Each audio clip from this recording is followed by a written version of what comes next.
You ever been to Quiznos? Isn't that like a restaurant in America?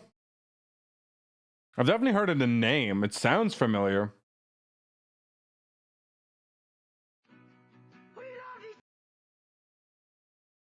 The fuck is this? What the fuck is this? The crappy food place, like the majority of your food places. We love these subs, 'cause they are good to us. The Quiznos subs. They are tasty, they are crunchy, they are warm because they toast them. Wait, this is an actual commercial? Quiznos new Santa Fe Trio subs with smoky chipotle sauce. Fried chicken, roast beef, or smoked turkey. The Quiznos subs. Quiznos. Whoever wrote this ad, I hope they got fired. I hope they got fired. If this shit came up in the middle of the fucking night or afternoon, evening, whatever, while I'm just chilling and I hear Quiznos, I would fucking call to complain. I would become a Karen instantly. Instantly. Ever wonder what happened? No. But you know what? Now I am. So let's find out. The once uber successful What happened to Quiznos? What happened to Quiznos? Captivate the sandwich market while sprawling across the United States and abroad. Famous for their delicious toasty subs, Quiznos skyrocketed to more than 4,700 locations. And then what, That's Subway more came into the combined picture? number of stores Firehouse Subs and Arby's operate at today, only to take an epic nosedive into bankruptcy and shrink down to less than 500.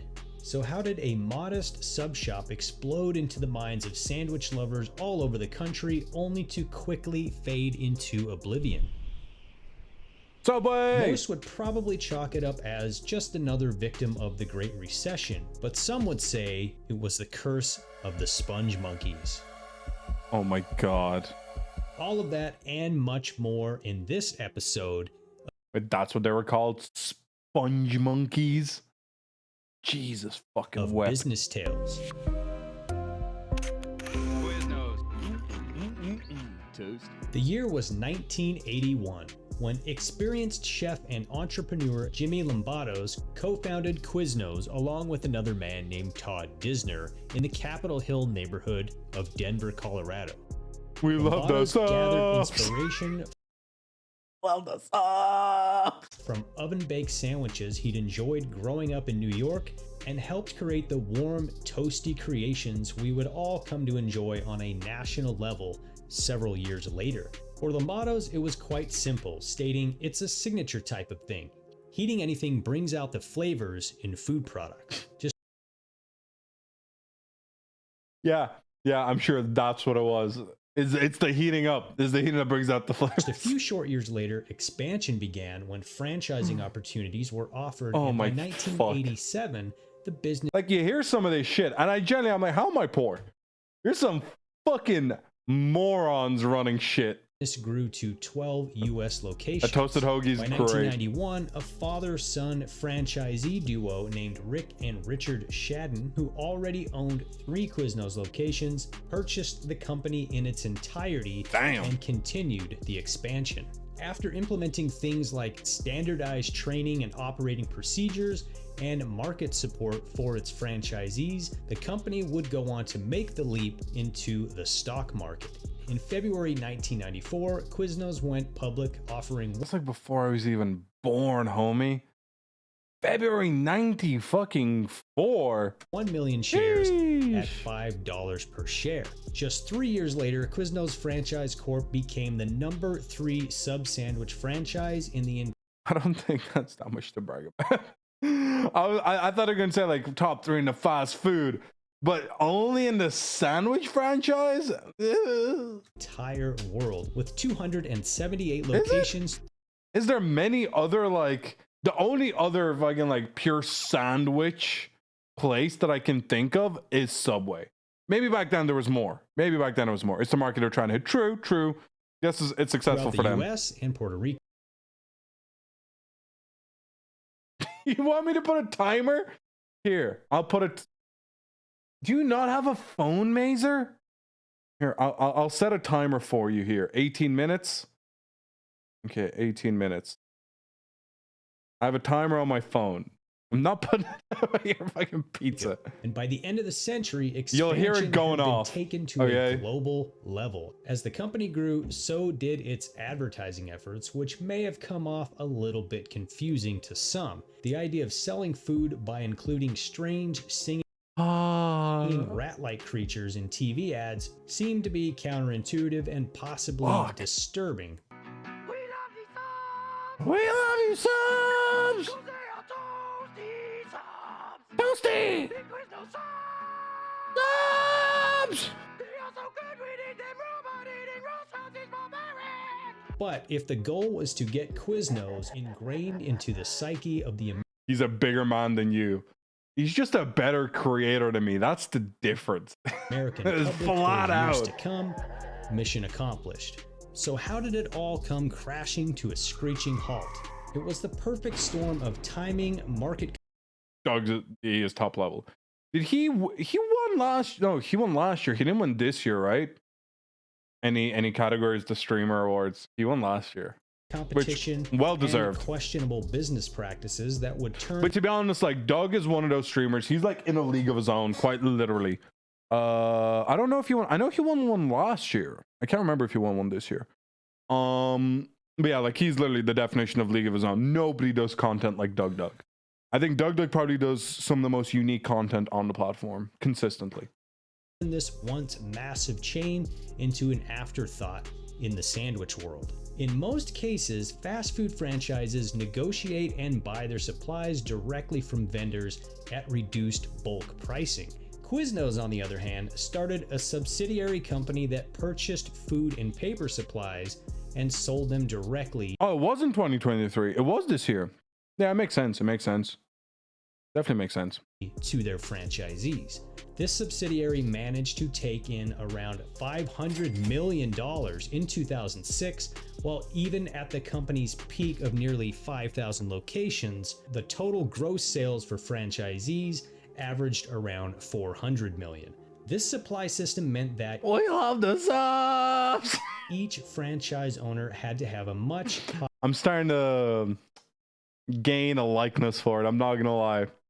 I kind of like it now. higher number of total sales in order to make a profit than a competitor such as Subway. More on Subway in just a few moments. A restaurant typically has a food cost of around 30%, while Quiznos franchises were operating at around 39%.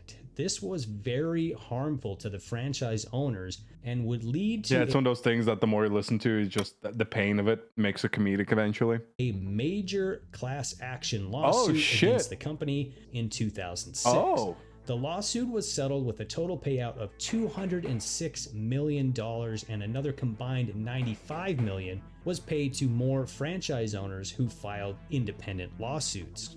Some of them were just hopeful franchise owners who paid their franchise fees and were given nothing in return. And this is where things get dark in the story of Quiznos, in a very sad and unfortunate Really? It gets dark? This of all stories. I wasn't expecting it for Quiznos. event. A franchisee decided to take their own life in the bathroom of a Quiznos after planning to travel to Denver to plead their case against what many in his shoes deemed to be unfair What and the hostage-like fuck? business Look who it fucking is. I can say the same thing about you, Lucas. Where the fuck you been? Where the fuck you been? What you been practices. doing? And in 2006, the Quiznos Alright, senior what a switch it'd be. The Sponge Monkeys. No, not the Sponge VP Monkeys. of marketing was arrested on felony charges after striking up a series of lewd online conversations and agreeing to meet up with what he perceived to be a teenager. The original Jared? Is this the original Jared story? Is this where Jared got his inspiration from? Every time I checked if you're live, you would have been streaming a day ago. Is that my fault? Check more regularly. I've been pretty good this month. Like I usually don't pat myself on the back, but I'm gonna go. I've been streaming quite a bit this month. Girl, only I'm to trying my find best. out How he'd you been doing, talking Lucas? To a Colorado police officer. Oh, and this is the where popo. the curse of the sponge monkeys comes into play. Remember all those wonderful TV commercials in the mid-2000s you could never seem to mute fast enough? This was allegedly the same person responsible for those timeless ads, including one that featured a baby with an adult voice hitting on women. But this was just the beginning of the problem. You knew this, didn't you, Killon? You fucking knew about this.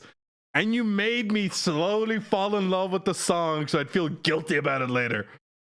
The toasty sub kings would face in the following We years. love In this 2007, the subs. economy would begin to shift into what we now know as the Great Recession. This was a time when paying nearly they are $10 for a toasty sandwich became a subs. thing of the past Fuck, dude. for most Americans. And around that time, Subway, the #1 competitor in the world of sandwiches, began offering $5 footlongs. A deal just too amazing for hungry consumers short on cash to pass up. But Lucas, that just sounds like some fucking excuses, right? It just sounds like some fucking. But I've been good. I've been chilling. By good, I mean I've been alive and caffeinated, which is a pretty positive state ultimately. Quiznos offered something different, right? Their subs were warm and toasty, something you couldn't get anywhere else. Well, unfortunately, toasting bread is not proprietary, and just a few years earlier in 2005, Subway had installed toaster ovens in nearly all of its Wait. Back the fuck up. Subway used to just give you cold fucking sandwiches? Are you fucking kidding me? Who the fuck wants a cold ass fucking sandwich? Like, unless you get like a cheese and ham, but even then, you want it toasted. You want the toasty cheese, the melty cheese. Yeah, getting your sandwich and toast is normal. I don't know a single person. I've never gone into a Subway and ever heard of a person asking for an untoasted sandwich. That is blasphemous. That's fucked up. Make one at home. What are you doing? Wasting this sandwich artist's time if you're not gonna get it toasted. I don't know who the fuck I sub to. They ain't got emotes. Oof. locations. Didn't even get anything for your offering prime. the See, option you should have waited. You should. Sometimes, you see, it's that instant gratification. Sometimes you gotta wait for the better thing. If you would have waited, you would have gotten the hype emote and the ooh emote. You would have gotten so much. Jimmy John's is another sandwich place here, and 99% of their things are untoasted. This fucking custing. I'll fucking kill you.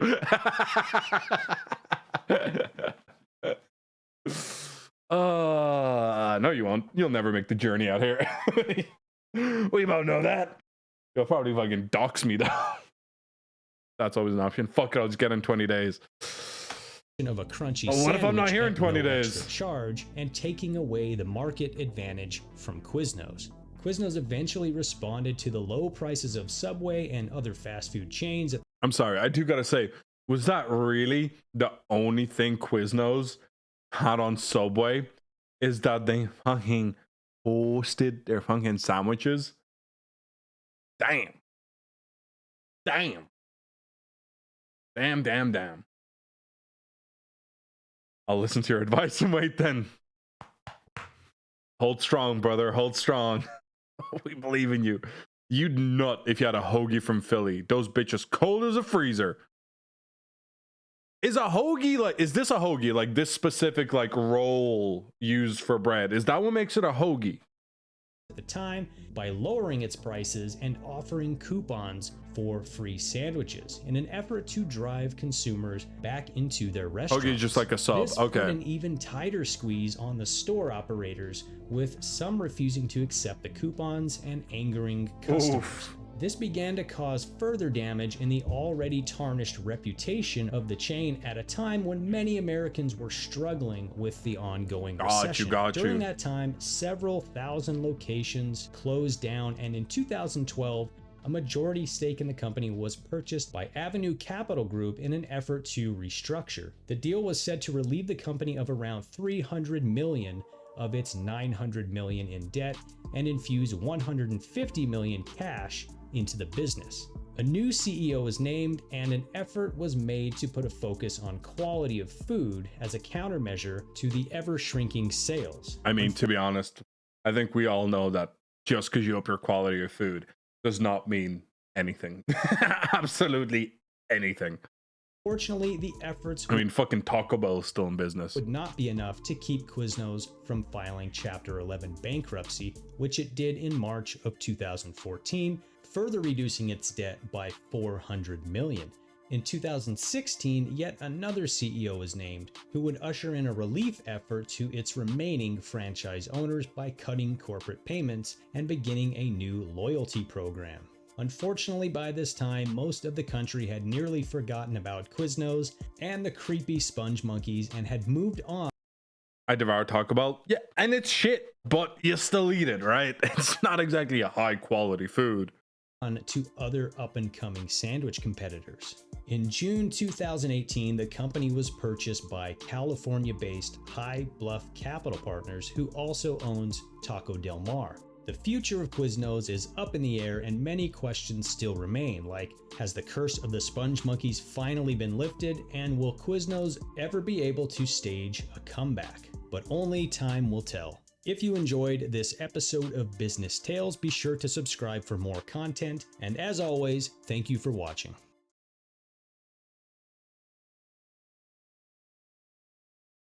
We love the subs.